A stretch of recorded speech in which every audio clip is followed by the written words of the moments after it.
Cerita ini diambil dari kisah nyata pada tahun 2015. Memang pernah terjadi di daerah gua.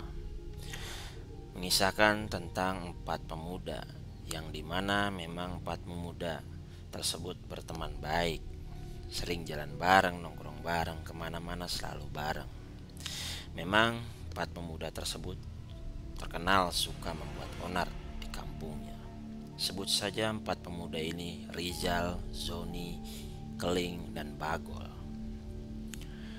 Pada suatu hari, empat pemuda ini sedang melakukan pesta, mabuk-mabukan, menggunakan narkoba di gang di daerah rumahnya. Tiba-tiba salah satu teman mereka yang bernama Rizal mengalami overdosis. Joni, Keling, dan Bagol pun panik karena Rizal sudah tidak bernafas, mengeluarkan busa dari mulutnya. Langsung saja mereka membawa Rizal ke rumah sakit.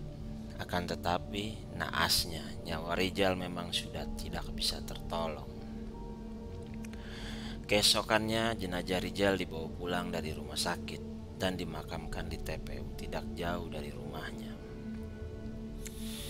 Pada malamnya, di mana rumah Rizal sedang mengadakan tahlil, Joni yang saat itu sedang mabuk datang menghampiri kedua temannya, Keling dan Bagol, untuk membicarakan sesuatu yang sangat penting. Ide gila Joni ini ingin mengambil tali pocong dari kuburan Rizal. Keling dan Bagol pun merasa kaget. Keling berkata, "Gile lu Jon, itu teman kita. Baru banget meninggal, lu mau ngambil tali pocongnya. Lu carilah yang lain, jangan si Rizal." Joni pun berkata, "Heling, lu percaya sama gua. Kalau kita ambil tali pocong Rizal, kita akan kebal. Kalau kita tawuran sama kampung sebelah, kita akan kuat. Gua ada niatan memang, pengen berantem sama kampung sebelah." Bagol pun berkata, "Gua gak ikut-ikutan John, lu aja, gua gak tega sama Rizal." Akhirnya Joni memaksa Keling untuk ikut. "Ayo Ling, malam ini pas kita ke kuburan. Mumpung Uwa penjaga makam lagi main cewek, dia kan biasa kalau dapat kuburan pasti langsung begituan." Keling pun bertanya, "Yakin lu John?" Joni menjawab, "Yakin gua." Mereka pun bergegas ke kuburan pada malam hari. Memang malam itu tampak sepi di lokasi kuburan tersebut. Mereka mengambil pacul dan parang yang tersimpan di balik gubuk penjaga makam untuk melakukan aksinya. Berhasillah mereka menggali kuburan Rizal. Si Joni bertugas mengambil tali pocong Rizal dan si Keling bertugas memantau lokasi kuburan. Setelah mereka berhasil mengambil tali pocong Rizal yang dibawa Joni, mereka bergegas pulang. Keesokan harinya, Uwa penjaga makam pun agak aneh melihat makam Rizal seperti berantakan. Tetapi dia tidak ambil pusing. Barangkali mungkin anjing atau kucing yang mengacak-acak kuburannya. Tibalah malamnya. Bagol yang sedang pulang dari tempat temannya melewati terminal bis di pinggir tol, seperti melihat sosok pocong di bawah pohon bambu pinggir tol. Bagol pun lari ketakutan.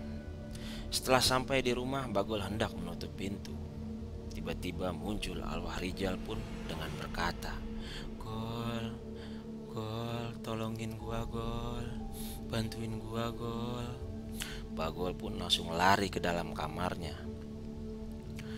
Keesokan paginya kampung itu pun geger dengan kemunculan pocong Rizal yang keliling meminta bantuan. Bukan hanya itu, Pak Hasim penjual buah sehabis jualan di tempat layar tancap pun diganggunya dengan meminta bantuan ke Pak Hasim. Hantu Rizal berkata kepada Pak Hasim, "Pak Hasim, bantuin Pak, tolongin saya Pak." Pak Hasim pun lari ketakutan.